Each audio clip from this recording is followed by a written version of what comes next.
আল্লাহর নবীর কাছে এসে বলছি, ইয়া রাসূলুল্লাহ, কাদ জানাইতু, আমি জিনা করে ফেলেছি। আল্লাহর নবী ফালতাফাতা, অন্যদিকে চেহারা ফিরে আইছে।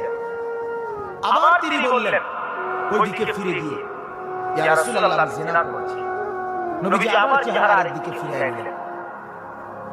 উনি আবার বললেন, ইয়া রাসূলুল্লাহ, আমি জিনা করে ফেলেছি, আমাকে শাস্তি দেন, আমার উপরে হদ শরীয়তের বিধান কায়েম করেন, আমার আখিরাত পরিষ্কার করে দেন, আমার আখিরাত বরবাদ হয়ে যাবে না। আমি এখন ফয়সালা বিচার মানতে রাজি, আমার রায় এখন করে দেন। আল্লাহর নবী সাল্লাল্লাহু আলাইহি ওয়াসাল্লাম তিনবারের পরে সাহাবীদেরকে বললেন, খোঁজ নাও সত্যি কিনা। খোঁজ নিয়ে দেখছি সত্যি ঘটনা। আল্লাহর নবী সাল্লাল্লাহু আলাইহি ওয়াসাল্লাম বলছেন, গর্ত খনন করো। গর্ত খনন করছে।